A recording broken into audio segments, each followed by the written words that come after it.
안녕하세요. 봉천동의 현인 봉현이 형입니다. 페이팔 스테이블 코인 관련된 소식도 좀 전하고, 스테이블 코인에 대한 제 생각을 조금, 전하고 싶어가지고, 마이크를 켰습니다. 이거 되게 중요한 내용인데, 보니까 암호화폐 시장에는 아직 뭐 별다른 반응은 없는 것 같아요. 그래도 좀 1% 정도 오랜만에 3,900만 원?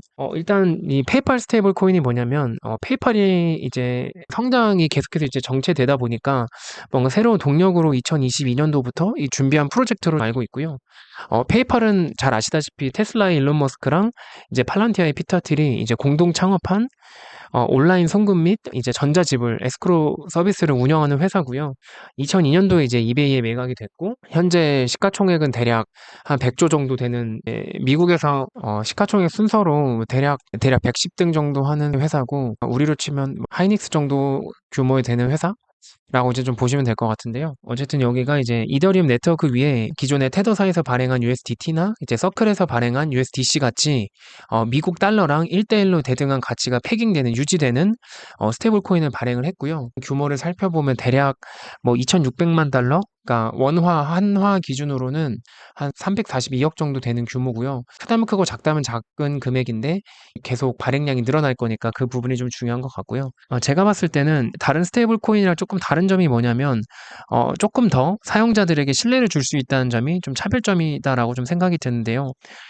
픽서스라는 곳에서 이제 그 페이팔 USD, PYUSD를 이제 담당하고 발행을 맡았는데 여기가 이제 뉴욕 금융감독국 NYDFS의 규제를 받는 신탁 회사거든요. 그래서 여기는 이제 그 페이팔이 PYUSD를 이제 발행할 때 이 모든 이 담보물에 대해서 확실하게 이제 규제를 하고 나중에 만약에 팍소스가 문제가 될 경우 파산할 경우에는 이 NYDFS가 개입해가지고 이용자 자산을 보호할 수 있기 때문에 기존의 테더사에서 발행한 USDT나 뭐 서클이랑 코인베이스에서 이렇게 발행한 USDC보다는 조금 더 사용자들한테 신뢰를 줄 수 있다. 이 부분에서 조금 차이점이 있다 볼 수 있을 것 같고요. 이게 그래서 암호화폐 시장에 특히 비트코인 가격에 직접적으로 어떤 영향을 주는지 어떤 전문가에 따르면 뭐 이게 블랙록 비트코인 ETF 현물 ETF 신청한 거랑 같은 급의 이제 뭐 영향력을 줄 거다. 뭐 이런 얘기를 하는 사람도 있고 이거 뭐 아무것도 아니다. 별거 아니다.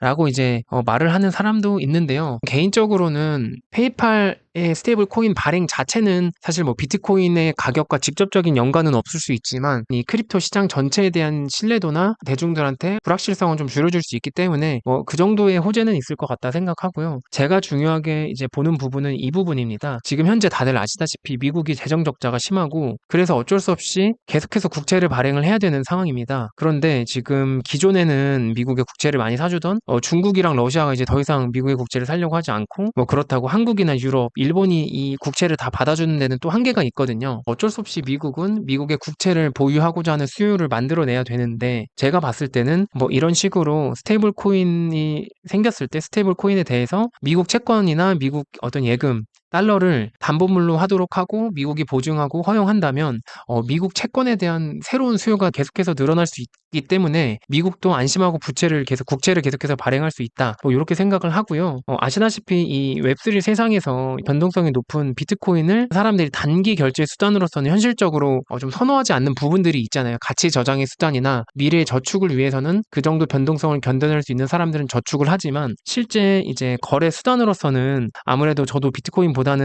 만약에 USDT나 USDC를 쓸 것 같은데 이렇게 되면 실질적으로 전 세계 80억 인구가 이제 달러를 소유하게 될 가능성이 되게 높아졌다. 달러에 대한 적분성이 높아졌다 생각을 하거든요. 따지면 뭐 레바논이나 뭐 아르헨티나나 터키 이런 데 나라에 있는 사람들은 그 국가 자체에서 달러가 부족하다 보니까 해외에서 내 가족이 나한테 송금한 달러를 내가 찾으려고 하면 그 찾을 수 있는 금액에 제한이 걸려 있거든요. 왜냐면 그 나라가 달러가 부족하다 보니까 각 국민들이 달러를 보유하고 싶어도 보유할 수 없는 상황인 거예요.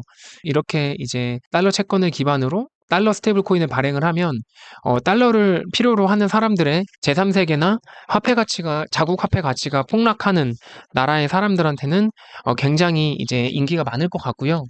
나중에 스타링크나 뭐 테슬라 자율주행 소프트웨어, 뭐 아마존, 구글, 애플 뭐 소프트웨어 이런 거 결제할 때 이런 전 세계인들한테 페이팔 USD 이런 것들을 결제 수단으로 저는 강제하거나 좀 제한을 하면 어쩔 수 없이 이런 서비스를 원하는 사람들이 달러 스테이블 코인을 보유할 수밖에 없고, 그럼 전 세계 사람들은 미국 기업의 제품이나 서비스를 구매해야 되기 때문에 달러 USD를 가져갈 것 같거든요. 달러 스테이블 코인을. 그렇게 되면은 결국엔 미국은 중국이나 러시아 없이, 그리고 사우디아라비아 없이 미국 채권과 미국 달러에 대한 수요를 만들어낼 수 있기 때문에 계속해서 부채를 늘리면서도 빅테크 기업의 힘을 기반으로 저는 달러 패권을 유지할 수 있을 거다. 그래서 저는 이 부분이 굉장히 중요하다고 보고요. 미국은 미국 국채도 계속 발행하면서 동시에 달러의 패권도, 그러니까 달러의 수요도 계속 지켜낼 수 있다. 저는 이렇게 생각을 하고, 미국이 그런 것까지 다 준비하고서 이렇게 스테이블 코인을 허용한 게 아닐까 이런 생각이 좀 들고요. 어쨌든 결과적으로 전반적으로 달러의 가치는 희석되는 거니까, 달러가 이제 팽창을 하는 거니까 비트코인에 대한 수요는 또 계속해서 늘어나지 않을까 좀 그렇게 보고 있고요. 이 방법이 제가 봤을 때는 비트코인도 살고 미국도 사는 그런 방법이라서 미국에서 이제 하나씩 둘씩 허용하고 있는 거 아닐까 좀 그런 생각을 해봤습니다. 여러분들도 한번 과연 미국 정부가 본인 국가에 이득이 되지 않는 행동을 허용할까라고 했을 때 저는 아니라 보거든요. 그리고 어차피 이렇게 페이팔 USD로 미국 기업이 만든 제품의 결제를 허용하면 그건 어차피 다시 돌고 돌아서 미국으로 계속 회수가 되니까 저는 미국이 이 전 세계 통화를 어떻게 보면 장악할 수 있는 수단을 확보했다 이렇게 보여지는 것 같습니다. 그래서 어떻게 보면 CBDC보다 더 강력한 것 같고, 이런 식으로 또 국가가 통제할 수 있는 네트워크인 이더리움 위에 만든 거 보면 저는 이더리움도 없어지지 않고 계속 뭐 이런 어느 한 이런 크립토 생태계에서 역할을 계속 할 수 있지 않을까 이런 생각을 하고 있습니다. 네, 어쨌든 영상 좀 재밌게 봐주셨으면 좋겠고, 또 궁금한 거 있으시면 댓글 남겨주시면 감사하겠습니다. 네, 감사합니다.